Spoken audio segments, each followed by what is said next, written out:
Finishing और smoothness में बेजोड़। इंटेलेक्ट सेमी ग्लॉस पेंट जो साधारण पेंट की तुलना में दे ज्यादा कवरेज।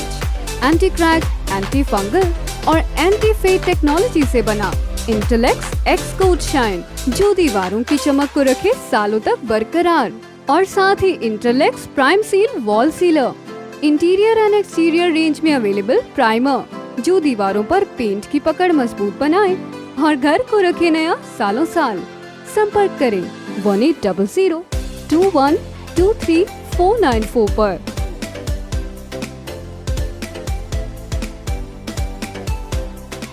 नमस्कार, मैं हूं प्रमोद और आप देखना शुरू कर चुके हैं दी सड़कनामा.com। इस वक्त मैं मौजूद हूं सिरसा में, चौधरी देवीलाल यूनिवर्सिटी के बाहर इस वक्त मैं मौजूद हूं और मेरे साथ रोहतक ज़िले के गांव सिंहपुरा उसके पूर्व सरपंच हैं।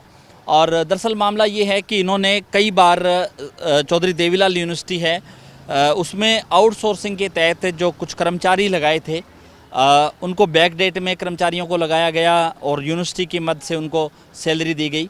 इसके साथ साथ जो इस आउटसोर्सिंग में जो भर्ती प्रक्रिया हुई उसमें बड़ा गड़बड़ झाला है वो किया गया है। काफ़ी जो लोग हैं जो डिजर्व नहीं करते थे उनको लगाया गया है, यानी कि भाई भतीजावाद है वो उसको ध्यान में रखते हुए लगाया गया। और इससे पहले सीएम विंडो लगाई गई है जिसका जवाब है वो उन्होंने खुद ही दे दिया, इनका आरोप है। और इसके साथ साथ जो अब जांच चल रही है इस पूरे मामले को लेकर के, क्योंकि इन्होंने मुख्यमंत्री और राज्यपाल, गृह मंत्री और जो है प्रधानमंत्री नरेंद्र मोदी तक इस पूरे मामले को लेकर के गए। सर क्या कुछ कहना चाहेंगे, क्या ये पूरा मामला है? ये जो यूनिवर्सिटी में बैक डेट में लगाए हैं, मैं उनके बारे में गया था पता करने के लिए। वो कहने लगे मेरे हाथ में कुछ नहीं है। मत ये अपॉइंटमेंट एथॉरिटीज आप ही हैं, ऐसे कैसे आपको नहीं पता है? और आपकी तो पहले कुरुक्षेत्र भी ये कंप्लेंट आया करती। मैं यहाँ पीछे आज भी धरना दे रखा था। और जो आदमी जाता है उसको 2-2 घंटे बिठाई रखता है, बाद में जो बात करे मेरे हाथ में कुछ भी नहीं है। गलत ये जो आप ये बता रहे हैं कि जो आउटसोर्सिंग जो पॉलिसी है उसके तहत जो लोग लगाए गए, जब सरकार ने ये पॉलिसी बंद कर दी उसके बेआफ पे बैक डेट में यहाँ कोई राजनेता है सजा याफ्ता, उसके इशारे पे काम होता है सारा। पता लगा मेरे को भी, तो मैंने ये सीएम विंडो में लगाई, इन अपने आप ही उसका वो डिस्पोज कर दी।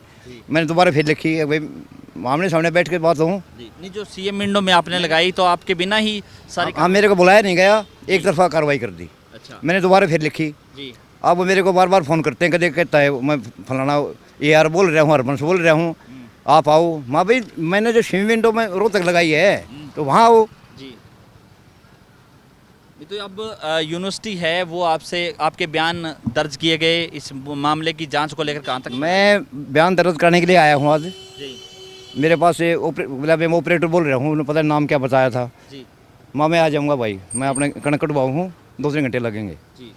मैं अभी मिलूँगा जाकर ने, जो भाई नहीं होगी तो मैं कार्रवाई फिर भी करूँगा, लगा रहूँगा। मैंने RTI की सूचना मांगी, वो नहीं दी। मैंने स्टेट लेवल पे चंडीगढ़ लगाई है दोबारा। नहीं, RTI से आपने क्या कुछ रिकॉर्ड मांगा? मैंने RTI से भाई जो बैक डेट में लगाए हैं उनका बताया जाए, जब से आपने अपॉइंटमेंट की है कितने लगाए हैं वो मांगे हैं। और उसकी यहाँ सब CCTV कैमरे लगे हुए हैं, उसकी फुटेज मांगी हैं। जो आदमी एंट्री नहीं की तनख्वाह कैसे कहाँ से निकाल दी?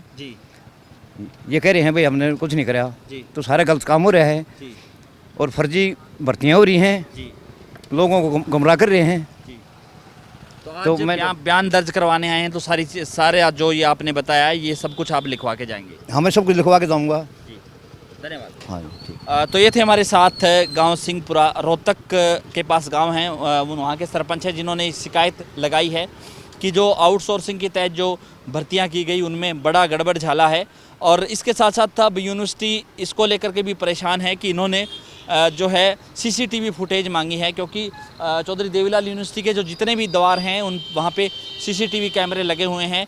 इनका मानना ये है कि जो कर्मचारी बैक डेट में लगाए, यानी कि उनकी एंट्री यूनिवर्सिटी में नहीं है और उनको तनख्वाह दे दी गई, तो उनका जो है वो रिकॉर्ड है वो CCTV फुटेज में बोलना चाहिए। अब चौधरी देवीलाल यूनिवर्सिटी है वो ये सोच रही है कि वो रिकॉर्ड उनको कैसे दिया जाए, तो उस रिकॉर्ड को लेकर के भी आपकी कुछ बातचीत? रिकॉर्ड के लिए RTI लगाई है। RTI बारे में कहते हैं जी आप तो फुटेज मांग रहे हो, ये कर रहे हो, भाई मेरा राइट है। मैं फुटेज भी लूँगा। और जो है एक आदमी का तो ये बताया है कैंडिडेट का, तो उसकी यहाँ भी हाजिरी लग रही है, वो कहीं इंटरव्यू देने जा रहा है, उसका नाम का पता करके वो भी लिखूँगा उसमें, पता करूँगा कौन है वो आदमी। तो सब फर्जी बातें हो रही हैं। धन्यवाद। तो ये थे हमारे साथ, और क्योंकि जो आरोप लगाए हैं उनमें कितनी सच्चाई है वो जांच के बाद ही पता चलेगा। लेकिन फिलहाल चौधरी देवीलाल यूनिवर्सिटी जो प्रशासन है उनके इस पूरे मामले को लेकर के, खास करके आउटसोर्सिंग की जो कर्मचारी लगाए बैक डेट में, उसको लेकर के ये जो है शिकायत है वो सौंपी गई है। सीएम विंडो को में भी शिकायत दी गई है, और इसके साथ साथ जो है गवर्नर हरियाणा और जो है, हाँ जी, एजुकेशन मिनिस्टर को भी दी है मैंने। और ये अनिल विज यहाँ आया था, यूनिवर्सिटी का चेयरमैन है, उसको भी दी थी, वो भी कह रहे थे इंक्वायरी करवाएंगे, लेकिन आज तक कुछ नहीं हुआ है। तो लगातार हमारे साथ बने रहिए और इस वीडियो को आप ज़्यादा से ज़्यादा शेयर जरूर कर दीजिए ताकि तमाम लोगों तक ये जानकारी पहुँचे। बहुत बहुत शुक्रिया।